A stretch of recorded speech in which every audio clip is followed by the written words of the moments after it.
안녕하세요. 부천 클릭전원 미술학원 입시반 장혜진 선생이고요. 송화섭 선생님입니다. 오늘은 성신여대 기초일 디자인에 대해서 알아보겠습니다. 네. 짠! 짠!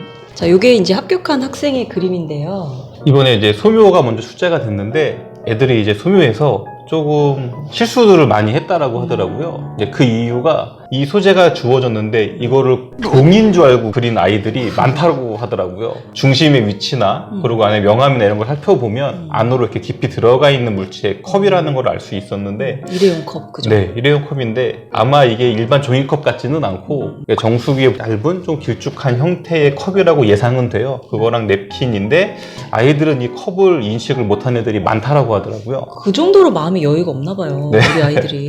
근데 이제 우리 로비에 이 컵이 있잖아요. 네, 그쵸. 수빈이는 그냥 이게 이런 컵인데? 이렇게 생각을 했대요. 근데 주변 몇몇 아이들이 공으로 글을 그려가지고 자기도 네. 순간 이게 공인가? 이렇게 생각을 했다는 거예요. 그리고 이제 우리 그 학원에 카페가 있거든요. 학원 카페에 또 우연치 않게 이 냅킨이 또 있어요.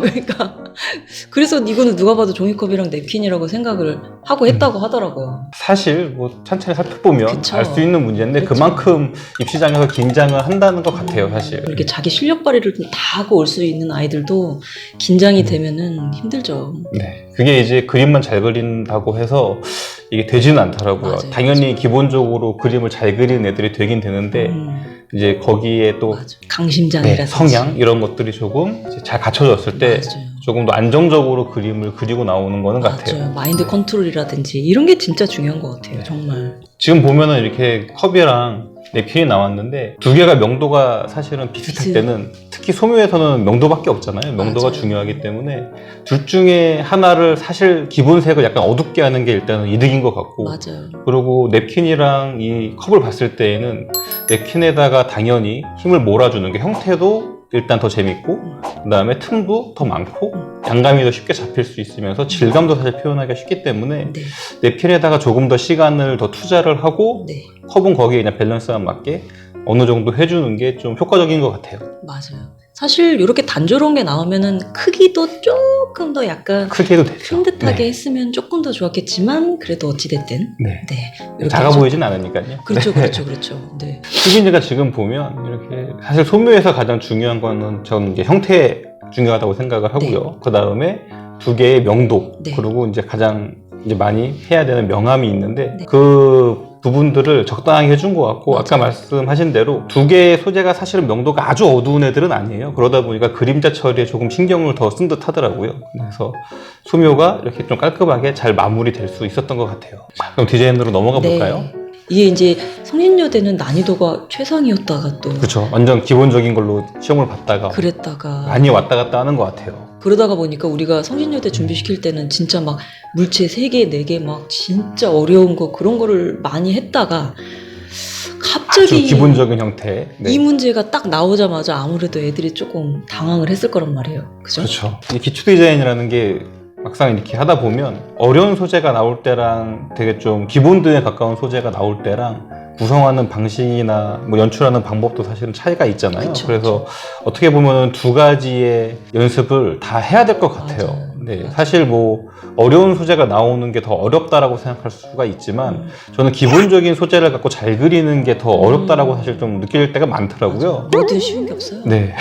그래서 이번에도 이렇게 좀 단순한 형태가 나왔기 때문에 사실 조금 더 연출이나 구성에 대해서 좀 신경을 써야 좋은 그림이 나올 수 있는 좀 여지가 많을 것 같아요. 네. 그래서 사실 수빈이 같은 경우는 이제 색채가 자유라는 조건이 있었기 때문에 그 색채가 자유인 거에 굉장히 조금 신경을 많이 쓰면서 연출을 했다고 하더라고요. 근데 그게 정답이에요. 하양색 소재, 뭐 무채색 소재, 약간 이제 그런 소재가 나오는데 거기에 이제 색채가 자유다 그러면 거기에 이제 뭐 예를 들면 체크 무늬를 넣는다든지 줄 무늬를 넣는다든지 이렇게 살짝 자연스러운 어떤 기본 도형 안에서의 무늬를 넣는 게 또 방법이거든요. 저희가 이제 얘기를 했을 때 뭐 색상이 아무리 자유여도 그 소재와 어울리는 색을 찾는다거나 그다음에 어울리는 패턴으로 넣는 게 사실 좀 중요하다라고 강조를 많이 했었는데 네. 종이컵이라는 걸 인식을 했는데 이걸 다 뭐 빨간색으로 바꿨다거나 아니면 전체를 자기가 다? 네, 전하는 색으로 전체를 바꾼 것보다는 네.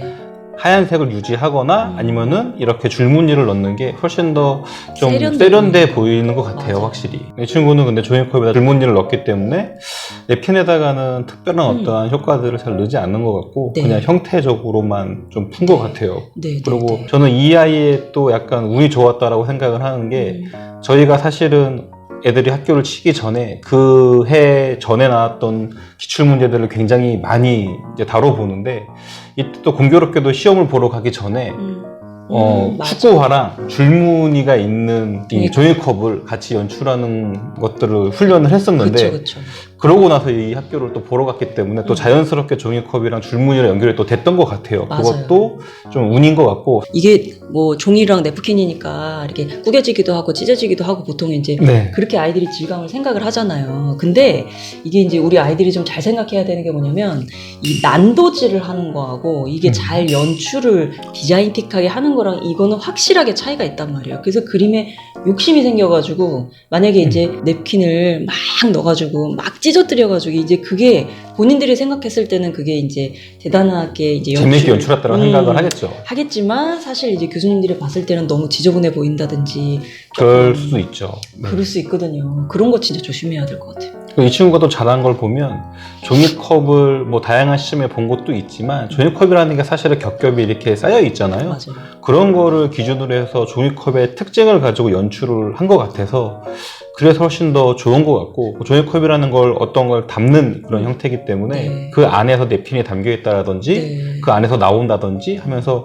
종이컵의 용도를 생각하면서 맞아. 또 이렇게 연출해 준 것 같아서 아까 선생님 말한 대로 그 찍거나 이런 거가 우선시 되는 게 아니라 물체의 특성을 파악해서 연출을 시작하는 게 더 좋은 방법인 것 같아요. 진짜 중요한 말씀을 하신 것이 그러니까 암기가 안 되는 것 같아요. 자기의 어떤 기본적인 뭐 방향이라든지 약간 그런 거는 또 있어요. 아예 없을 수는 없어요. 그렇죠. 네. 근데 개수를 암기한다거나 구도를 아예 암기를 하기에는 그 소재의 특성을 파악하는 게 일단 첫 번째이기 때문에 그렇죠. 근데 이게 소재 특성을 파악하는 게 대단한 건 아니잖아요. 엄청 어려운 건 아니라면 실생활에서 저희가 느끼는 것들이죠, 사실은. 그렇죠. 네. 종이컵은 그냥 쌓는 거고 종이컵은 그냥 담는 거고 네. 그냥 그런 거에서 시작을 하면서 마음의 여유를 가지고 해주면 되는 거거든요. 그죠? 그리고 또 이 친구가 또 잘한 거를 보면 이제 아주 무거운 색깔이 사실은 없잖아요. 네. 그래서 저희가 소묘할 때도 그림자가 좀 중요한 역할을 할 수 있는 소재들이 있다라고 한 것처럼 네. 그림자를 또 자연스럽게 넣어서 네. 또 약간 부족한 톤들을 좀 채워준 것 맞아요. 같아요. 맞아요. 별거 아닐 수 있겠지만 맞아요. 그리고 그림자 이렇게 띄어서 칠하면서 네. 이 컵에 갖고 있는 공간이라는 것도 좀 연출이 된 것 같고 네. 그래서 사실 훨씬 좋아 보이더라고요. 그렇죠. 종이컵을 뭐 주변 어떤 물체가 나왔을 때 종이컵을 뭐 그 안을 무겁게 해가지고 톤을 채울 수도 있고 아니면 만약에 까망이가 나왔다 이러면은 종이컵을 또 밝게 칠할 수도 있는 거거든요. 그게 명도 관계의 개념이거든요. 이 명도라는 거의 개념은 입시에서 완전 중요해요. 명도랑 제가 봤을 때는 면적이 가장 중요한 맞아요, 것 같고요. 맞아요. 네. 그래서 이제 그 명도와 또 이제 톤 관계 또 이제 그런 것들을 조금 조율을 해가면서 하는 게 또 우리가 입시에서는 또 엄청 중요한 그런 맥락이죠. 그리고 아까 전에 이제 선생님께서 얘기했듯이 뭐 냅킨을 찍거나 이런 방법을 쓰진 않았지만 보통 종이컵이 이렇게 넓은 면을 가지고 있잖아요. 그러다 보니까 그 안에 냅킨의 개수나 냅킨의 형태를 가지고 또 좁은 면 그리고 동그랗기 때문에 뾰족한 묘소리들을 만들어주면서 예민한 면을 찾은 게 좀 잘한 것 같고요. 맞아요. 그리고 중간중간에도 그렇게 또 시선이 갈 수 있게 넣어준 부분들이 분명히 또 있거든요. 예민함을 넣어준 부분들이 있어서 네. 이런 부분이 전체 화면을 좀 긴장감 있게 계속 볼 수 있는 역할을 해준 것 같아요. 맞아요. 그래서 우리가 처음에 아이들 가르칠 때 색종이 같은 거 이렇게 얘기를 하면서 이 색종이를 어떻게 봐야지 조금 더 예민하게 볼 수 있을까를 우리가 수업을 했었잖아요. 네. 그런 게 굉장히 중요하거든요. 그래서 이제 이렇게 측면에서 이렇게 봤을 때 이런 면적 조율이 나오면서 배치가 되는 게 중요하기 때문에 이렇게 단조로운 부분에 이렇게 예민한 어떤 그런 면적을 찾아내는 게 이게 굉장히 중요해요. 그래도 수빈이가 저는 잘했다고 생각이 드는 게 둘 다 종이 질감이잖아요. 그래서 저희가 암기가 안 된다고 했던 이유가 이 종이컵이랑 또 다른 뭐 벽돌이라든지 무거운 게 나왔을 때는 당연히 종이컵을 구부러뜨리는 게 맞겠죠. 그렇죠. 근데 같은 종이 질감이지만 여기에서는 종이컵을 많이 형태를 변형하는 것보다는 당연히 냅킨을 가지고 변형을 하면서 이야기를 풀어가는 게 훨씬 더 그렇죠. 좋아 보일 수밖에 없는 것 같아요. 그렇죠. 약간 이게 질감이라는 것도 좀 상대적인 거기 네. 때문에 그랬을 때는 뭔가 종이컵이 무거운 벽돌이나 이런 거가 나왔을 때는 뭔가 벽돌이 꽝 종이컵의 찧어서 변화가 내는 게 자연스럽죠. 변화가 들어가는 게 이렇게 종이컵이 냅킨이랑 만났을 때는 종이컵을 어느 온전하게. 정도 거의 네. 온전하게 만들어주고 또 이제 냅킨으로 변화를 주는 거 이게 물체를 해석하는데 굉장히 중요한 부분이에요. 아까 전에 저희가 얘기했지만 이 친구가 이걸 보러 가기 전에 축구공, 그다음에 종이컵, 축구화 이거를 봤는데 그때는 종이컵이 막 무너지고 구겨지고 이렇게 된 그림을 사실을 보고 왔는데 네. 이 친구는 거기에서 자기가 생각을 해서 여기에서는 종이컵을 변형하면 안 된다라고 생각을 한 거죠, 사실. 그러면 너무 난도질이 된다. 네. 이렇게 생각한 거죠. 그리고 냅킨이랑 같이 만났을 때는 네.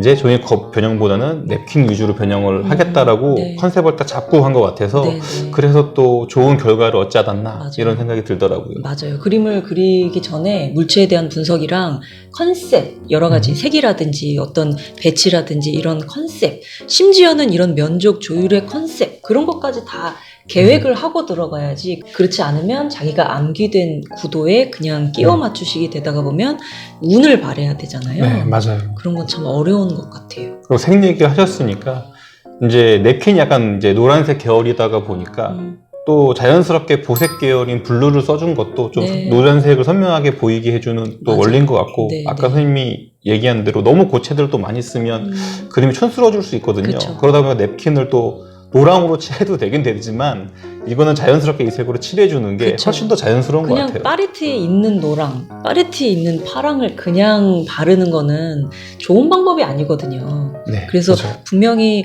고채도도 분명히 있지만 다른 부분의 따뜻한 색은 살짝 이렇게 브라운 계열로 우리가 조색을 해서 하는 게 이게 굉장히 중요해요. 네. 그리고 사실 저희가 성신여대 산디과를 준비를 시키다가 보면은 두 가지 방법으로 이제 시켜야 되는 상황이 됐거든요. 네. 작년 이제 정시 입시에서 산디과가 소재를 주고서 의자를 만들어라 이렇게 문제가 나왔기 때문에 큰 범주로 보면 기초 디자인이 아니다라고 말하기에는 좀 어려울 수는 있겠지만 그렇다고 이런 방법으로 그림을 그릴 수 있는 건 아니어서 네. 사실 성신여대 특히 산디과를 준비한 학생들은 그 두 가지 버전의 기초 디자인을 전부 준비하는 게 좀 중요한 것 같아요. 네. 그래서 소묘가 나왔을 때 그 소묘를 가지고 제품 디자인을 해보는 그런 렌더링 기법을 활용을 해서 제품 디자인 해보는 것도 한번 연습을 해보시고요. 네. 또 이제 이렇게 기초 디자인 안에서 푸는 것도 연습을 해보고 이러면 좋을 것 같아요. 네, 두 가지 방법을 다 터득을 해야 아마 좀 성신여대 산디과를 볼 때는 네. 근데 좀 이득이 있지 않을까. 네. 그러고 물론 뭐 올해 또 정시 산디과가 문제가 어떻게 나올지 좀 지켜봐야겠지만 그래도 좀 어차피 기본적인 디자인은 원리는 비슷하기 때문에 두 가지 버전을 좀 다 준비하는 게 어려울 것 같진 않더라고요. 네, 또 네. 애들한테 막상 또 시켜보니까 네. 또 잘 하더라고요. 네. 자, 이렇게 해서 오늘은 성신여대 그 수시 산업디자인과 합격작을 한번 같이 살펴봤고요. 다음에도 더 유익한 어떤 정보들을 모아서 학교를 준비를 하는 데 있어서 조금 도움이 됐으면 좋겠어요. 이게 학교의 어떤 특성이나 이런 것들이 굉장히 요즘에는 좀 다양하잖아요. 다양하죠. 그렇다가 보니까 그런 것들이 어떤 핵심적인 부분들이 또 분명히 있어서 그런 것들을 이제 저희가 그래도 아는 선 안에서는 전달을 조금 잘 해드리고 도움을 조금 받으셨으면 좋겠습니다. 그리고 아래 주소를 통해 들어가시면 성신여대 합격한 친구의 인터뷰를 보실 수 있습니다. 네.